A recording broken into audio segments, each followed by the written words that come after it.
કેમ છો વિદ્યાર્થી મિત્રો? મજામાં ને? આજે આપણે ધોરણ 5માં ગુજરાતીમાં કાવ્ય 7 અલ્લક દલ્લક તેના વિશે આજે આપણે અભ્યાસ કરીશું. આ એક ઉર્મી ગીત છે. આ કાવ્યના કવિ છે બાલમુકુંદ દવે. આ ઉર્મી ગીતમાં રાસલીલાનો આખો પ્રસંગ વણી લેવાયો છે. બાળકોને ગાવું ગમે એવું આ કાવ્ય છે. એમાં પ્રાસ, ઢાળ તેમજ શબ્દ નોંધપાત્ર છે. હવે મિત્રો આપણે કાવ્યની સમજૂતી જોઈશું. અલ્લક દલ્લક ઝાંઝર ઝલ્લક, રઢિયાળો જમનાનો મલ્લક, એથી સુંદર રાધા ગોરી, મુખડું ઝળકે છલ્લક ઝલ્લક. તો મિત્રો આ અલ્લક દલ્લક એટલે કે બાળકોની એક રમત છે. ઝાંઝર એટલે કે સ્ત્રીઓ જે પગમાં ઘરેણું પહેરે છે ઝાંઝર એ, અને ઝલ્લક એટલે કે ઝણકાર, જે ઝાંઝરનો અવાજ આવે એને શું કહેવાય? ઝણકાર. રઢિયાળો જમનાનો મલ્લક એટલે કે આ એક સુંદર યમુનાનો મનમોહક મુલક છે. એથી સુંદર રાધા ગોરી એટલે કે આ એથી સુંદર રાધા ગોરી છે, અને એનું મુખડું ઝળકે ઝલ્લક ઝલ્લક એટલે કે રાધા ગોરીનું મુખડું ઝળક ઝળક ચમકે છે. તો આ એક આખું વર્ણન છે રાસલીલાનું. એમાં સૌ અલ્લક દલ્લક નામની રમત રમે છે, ઝાંઝર ચમકે છે, યમુનાનો મનમોહક મુલક છે, અને એથી એ સુંદર કોણ છે? તો રાધા ગોરી છે, અને એનું મુખડું ઝળક ઝળક ચમકે છે. આભે પૂનમ ચાંદ ઉગ્યો છે, રાસ ચગ્યો છે છમ્મક છમ્મક, ગોપી ભેડો કાન ઘૂસ્યો છે, ઢોલક વાગે ઢમક ઢમક.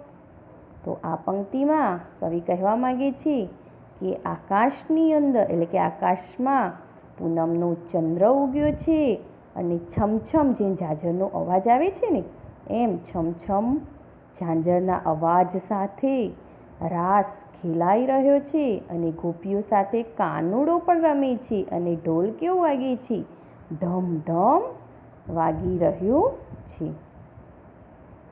રાધિકાનો હાર તૂટે છે, મોતી ચળકે ચલ્લક ચલ્લક, બધા જડ્યા પણ એક ખૂટે છે, રૂએ રાધિકા છલ્લક છલ્લક.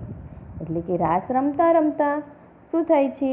રાધાનો હાર છે તે તૂટી જાય છે, અને વેરાયેલા મોતી ચળકે છે. બધા મોતી જડ્યા એટલે કે મળ્યા, પણ એક મોતી ખૂટે છે, એટલે કે રાધિકા ખૂબ જ રડે છે. લીધું હોય તો આલને કાના, મોતી મારું ચલ્લક ચલ્લક, તારા ચરિતર છે ક્યાં છાના, જાણે આખો મલ્લક મલ્લક. તો રાધા શું કહે છે? હે કાના, તે મારું ચળકતું મોતી લીધું હોય તો આપને, તારા તોફાન તો ક્યાં કોઈનાથી છાના છે. આખો મુલક એટલે કે આખો મુલક એટલે કે મલક જાણે છે કે તારા તોફાન કેટલા બધા છે. કાને ત્યાંથી દોટ મૂકી છે, રીસ ચડી ગોપી જનવલ્લભ, કદંબ છાયા ખૂબ ઝૂકી છે, બંસી છેડે અલ્લપ જલ્લપ. તો આ વાત સાંભળે છે કાનો, અને પછી ત્યાંથી વાત સાંભળતા કાનો ત્યાંથી દોટ મૂકી દે છે. શ્રી કૃષ્ણને રીસ ચડી જાય છે કે તે રાધાએ શું કીધું? કાના, તે મારું મોતી લીધું હોય તો આપી દે. એટલે કે કાનાએ આ વાત સાંભળતા શ્રી કૃષ્ણ ત્યાંથી રીસ ચડાઈ અને ત્યાંથી જતા રહે છે, અને ઝૂકેલા એક કદંબનું વૃક્ષ હોય છે ત્યાં એની છાયામાં શ્રી કૃષ્ણ અલપ જલપ એટલે કે સરસ મજાની વાંસળી વગાડે છે.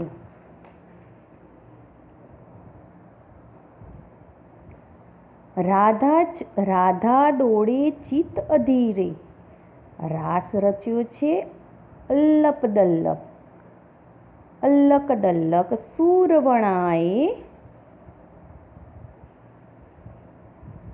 સૂરવણાએ ધીરે ધીરે, ઉર તણાએ પલ્લક પલ્લક.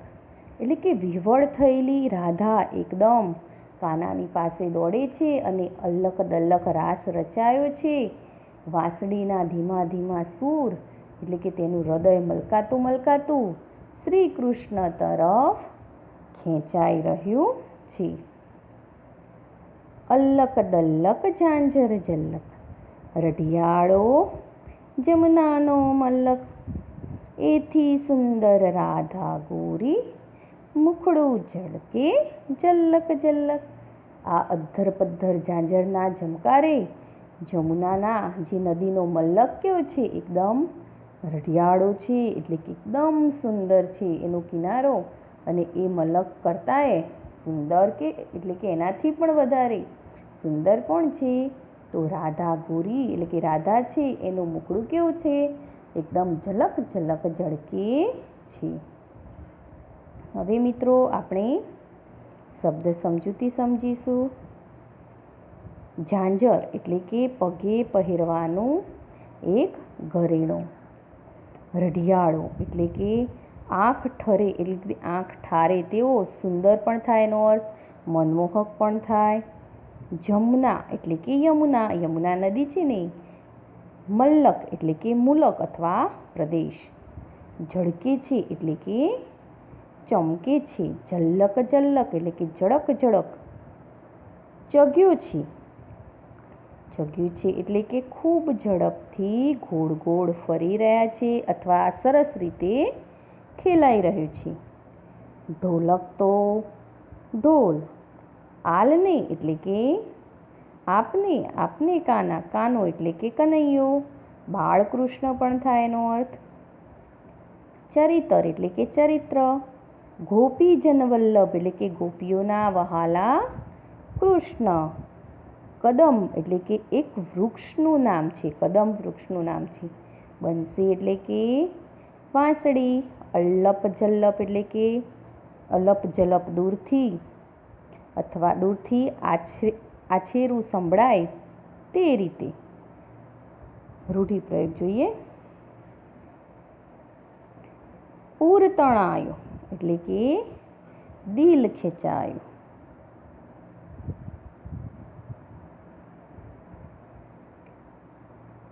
ભાષા સજ્જતા. અહીંયા જુઓ, જોડાક્ષરવાળા શબ્દો અહીંયા વાંચવાના છે, બરોબર. અલ્લક દલ્લક ઝલ્લક મલ્લક છમ્મક ઢમ્મક વગેરે જેવા શબ્દોમાં એક સરખા બે મૂળાક્ષરો છે, એટલે કે સદંડી મૂળાક્ષરો કહેવાય. કેવા કહેવાય? સદંડી મૂળાક્ષરો એટલે કે દંડવાળા મૂળાક્ષરો, જેવા કે ખ, મ, લ, ય, સ, વ આ વગેરે. અહીં ગીતને શબ્દોના પ્રાસને કારણે લય મળ્યું છે, એટલે કે અલ્લક દલ્લક ઝલ્લક જેમાં પાછળ આવે છે ને બધા શબ્દો, એ રીતે એ એક જાતનો પ્રાસ મળ્યો છે. અહીં સમાનાર્થી કહેવતો.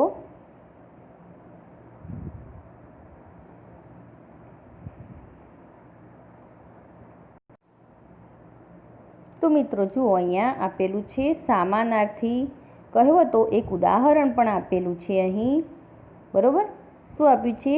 કાંકરે કાંકરે પાળ બંધાય. એનો અર્થ થાય ટીપે ટીપે સરોવર ભરાય, બરોબર. બીજું કે અધૂરો ઘડો છલકાય. તો એનો અર્થ શું થાય? જે ખાલી ચણો વાગે ગણો એવો અર્થ થાય, બરોબર. બીજું દાજ્યા ઉપર ડામ. તો એનો અર્થ થાય દુકાળમાં અધિક માસ. ગાજ્યા મેઘ વરસે નહીં. તો એનો અર્થ થાય ભસતા કૂતરા કરડે નહીં. બીજું આગળ ઝાઝા હાથ રળિયામણા. તો એનો અર્થ થાય શું થાય? સંપ ત્યાં ચંપ. હવે મિત્રો આપણે સ્વાધ્યાય સમજીશું. નીચેના દરેક પ્રશ્નોના જવાબ એક વાક્યમાં આપો. તો આપણે જોઈશું પહેલો પ્રશ્ન. પ્રશ્ન નંબર 1. રાધા કોના કરતાં સુંદર લાગે છે? તો રાધા કોના કરતાં સુંદર લાગે છે? આપણે હમણાં કાવ્ય સમજૂતીમાં જોયું ને, તો રાધા જે જમનાનો રઢિયાળો પ્રદેશ છે એના કરતાં વધુ સુંદર લાગે છે. બીજું, રાસ ક્યારે રચાયો છે? તો એનો જવાબમાં શું આવશે મિત્રો? તો આભમાં પૂનમનો ચાંદ ઉગ્યો છે. આભમાં શું ઉગ્યું છે? પૂનમનો ચાંદ ઉગ્યો છે ત્યારે રાસ રચાયો છે. રાસમાં કોણ કોણ રમે છે? તો રાસમાં શ્રી કૃષ્ણ, ગોપીઓ અને રાધિકા રમે છે. શ્રી કૃષ્ણ ક્યાં બેસીને બંસી વગાડે છે? તો શ્રી કૃષ્ણ કદંબના વૃક્ષની છાયામાં બેસીને બંસી વગાડે છે. રાધિકા કોની પાસે શું માગે છે? તો રાધિકા શ્રી કૃષ્ણ પાસે પોતાનું ખોવાયેલું ચળકતું મોતી માગે છે. હવે આપણે જોઈએ પ્રશ્ન નંબર 2. કાવ્ય પંક્તિ અહીં પૂર્ણ કરવાની છે. પરીક્ષાની અંદર તમારે આ કાવ્ય પંક્તિ પૂછાય છે 2 માર્ક્સની અંદર. બરોબર, ધ્યાન રાખજો મિત્રો. રાધિકાનો હાર તૂટે છે, મોતી ચળકે ચલ્લક ચલ્લક, બધા જડ્યા પણ એક ખૂટે છે, રૂએ રાધિકા છલ્લક છલ્લક. હવે મિત્રો આપણે પ્રશ્ન નંબર 3. રાસ ગરબા અંગેનો તમારો અનુભવ લખો. તો તમે રાસ ગરબા તો તમે નવરાત્રિમાં જોયા જ છે, તમે પોતે પણ રમો છો. બરાબર, એ રીતે તમારે અહીં લખવાનું છે. જુઓ મિત્રો, સાંભળો.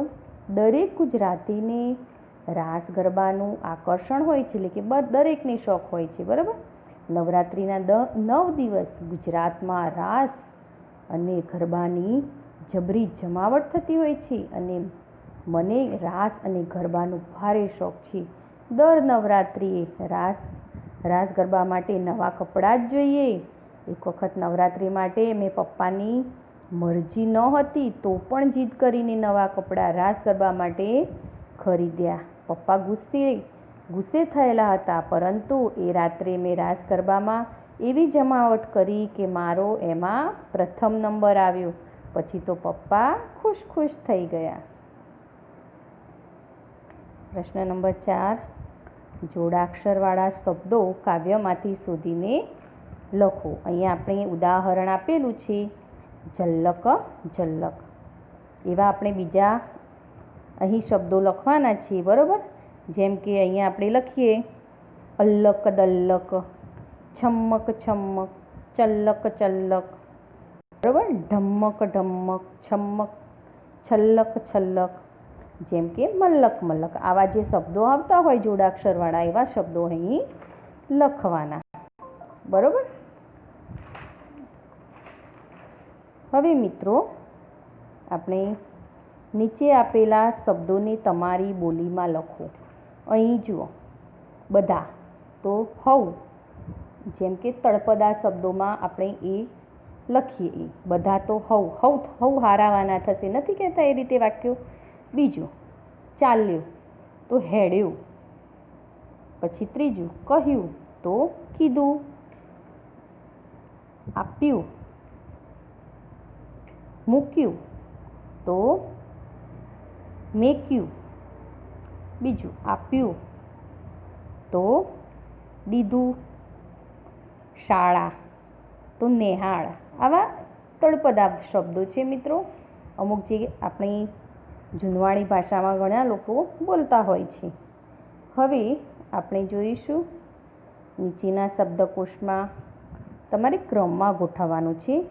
તો મિત્રો જુઓ, આ તમારે પરીક્ષામાં ખાસ ધ્યાન રાખવાનું પૂછાય છે તમારે.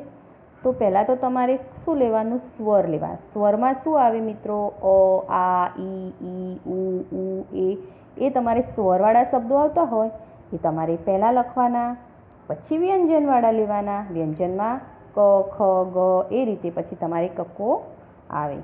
બરાબર? તો આમાં સૌથી પહેલાં શું આવશે? આભ આવશે. શું આવશે? આભ. પછી શું આવશે? મુખડું આવશે. પહેલામાં આભ આવશે, બીજામાં મુખડું આવશે, ત્રીજામાં રઢિયાળો આવશે, ચોથામાં આવશે રાધા ગોરી, પછી આવશે રાસ અને પછી આવશે રાસલીલા. ઓકે મિત્રો, બરાબર? તમારે આખું કાવ્ય બરાબર ધ્યાનથી ફરીથી તમારે એકવાર તૈયાર કરી દેવાનું. બરાબર? તૈયાર કરી પછી એના શબ્દાર્થ નોટબુકમાં સારા અક્ષરે લખી દેવાના. બરાબર? નોટબુકમાં શબ્દાર્થ, પછી રૂઢિપ્રયોગ અને પછી સ્વાધ્યાય પણ સુંદર અક્ષરે લખવાનું. Thank you.